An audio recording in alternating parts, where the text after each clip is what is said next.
intitulé « La question me semble intéressante. Est-ce que les fonctionnaires sont nécessaires, sont-ils indispensables ?»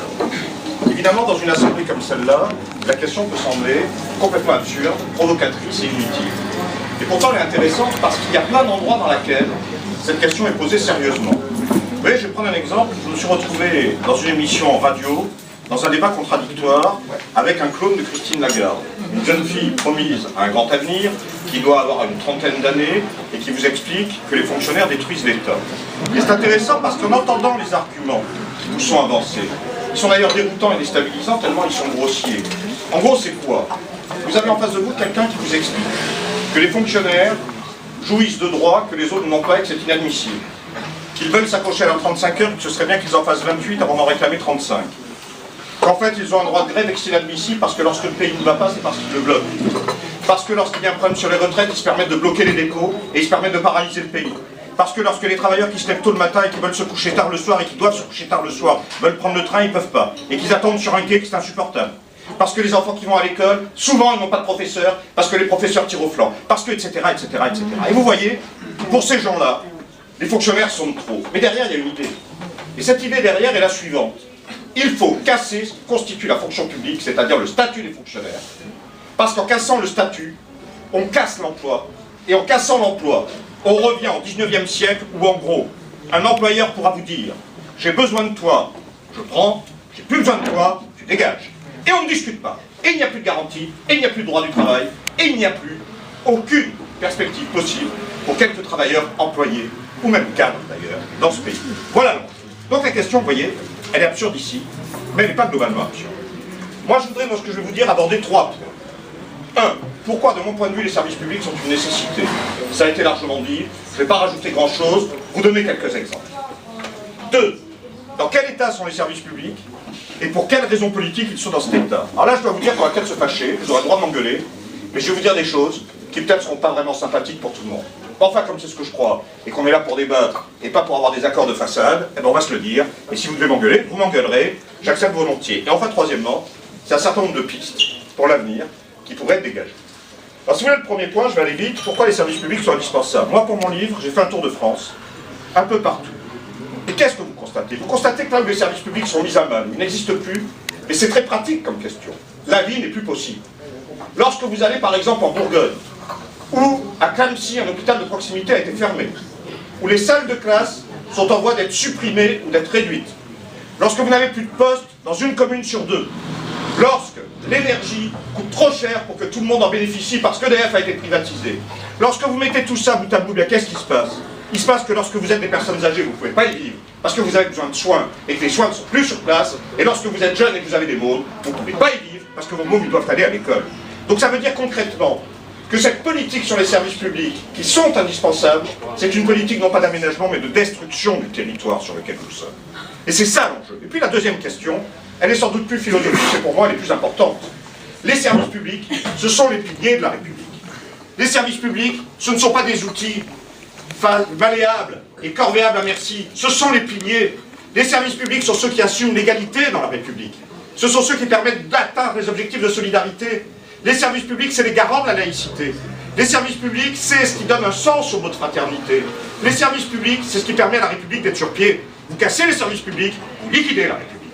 Et d'ailleurs, lorsque Kessler explique, l'ancien patron du MEDEF, explique qu'il faut en finir avec 45 et que Sarkozy a le mérite, non pas de prendre les points les uns après les autres, mais de les prendre globalement, il sait de quoi il parle de la liquidation, non pas seulement des services publics, mais de l'édifice républicain tel qu'il est. Donc vous voyez, ils sont indispensables, parce que les services publics, c'est notre bien commun, et notre bien commun, c'est ce qui permet d'assumer nos droits fondamentaux. Nos droits fondamentaux, c'est le droit de se soigner, c'est le droit de s'éduquer.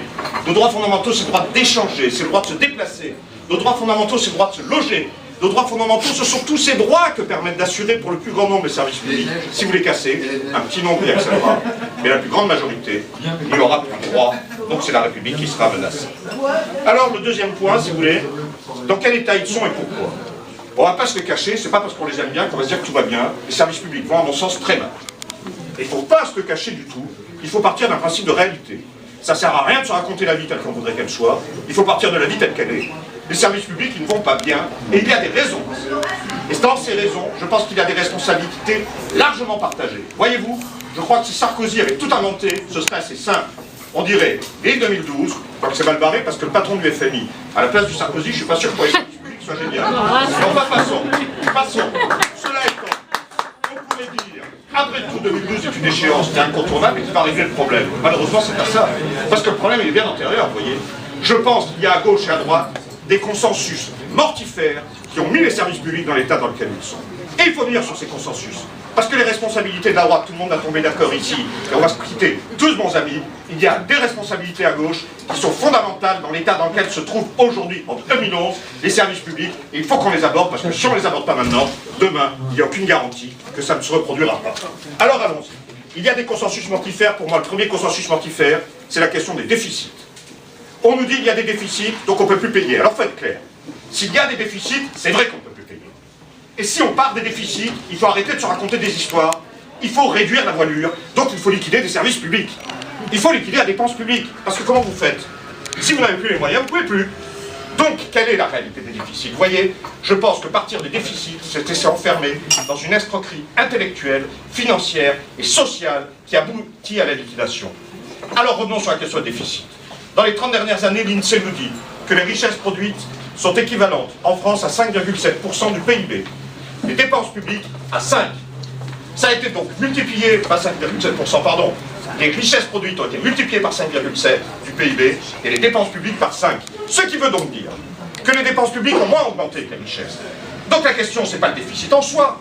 La question, c'est la répartition des richesses qui ont été produites, qui interdisent de fournir la socialisation de la société et qui permettent à des intérêts privés de se gaver. C'est ça la question.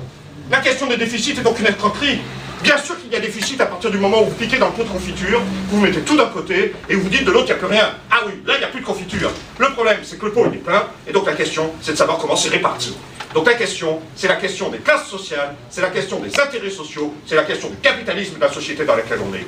Et cela vous voyez malheureusement, je pense qu'il serait bien des consensus mortifères, il n'y a plus grand monde qui en parle. Sinon de façon marginale ça ne sert pas à grand chose. Ça c'est le premier point. La deuxième question, je pense qu'il y a des consensus politiques qui relève de la façon dont on peut faire raisonner. En gros, qu'est-ce qu'on nous dit? On nous dit, regardez, les déficits, c'est comme votre feuille de paye lorsque vous prenez votre boulot et que vous recevez votre paye à la fin du mois. Vous avez une feuille, votre patron vous fait le temps, vous ne pouvez pas aller au-delà. Sauf qu'on nous prend pour des crétins. Parce que je m'excuse, le budget de l'État découlerait les déficits en fonction des dépenses, c'est pas une feuille de paye. C'est le produit de choix politiques. Ce sont des choix, et c'est le vote de nos élus qui établit le budget, qui permet de payer ou pas. Alors, j'ai rien contre elle, mais on va en dire un mot. Madame Bettencourt, c'est un symbole. Madame Bettencourt, elle ne vole personne, je m'excuse. Mais Madame Bettencourt, elle est remboursée sur les impôts sur le revenu et elle paye 0,17% sur l'impôt sur le patrimoine. C'est donc qu'il y a eu des décisions politiques qui permettent à Bettencourt, les siens et les amis du Fouquet, de ne pas payer. Je ne dis pas que s'ils payaient, tout serait réglé. Je veux juste illustrer le fait que ce procède de choix politiques et non pas d'une espèce d'abstraction dont on ne saurait d'où ça vient. Ces choix qui ont été faits peuvent évidemment être défaits, mais il y a là aussi des consensus terribles. Il y a un troisième consensus qui est mortifère, c'est que tout repose sur le siphonnage des fonds publics. Et ça, voyez-vous, Sarkozy n'a rien inventé. Je vais vous donner quelques chiffres. Je vais aller vite, je ne donne pas le détail. Le détail, boîte par boîte, entreprise par entreprise, il est dans mon bouquin. Je vais juste me contenter de vous donner quelques chiffres.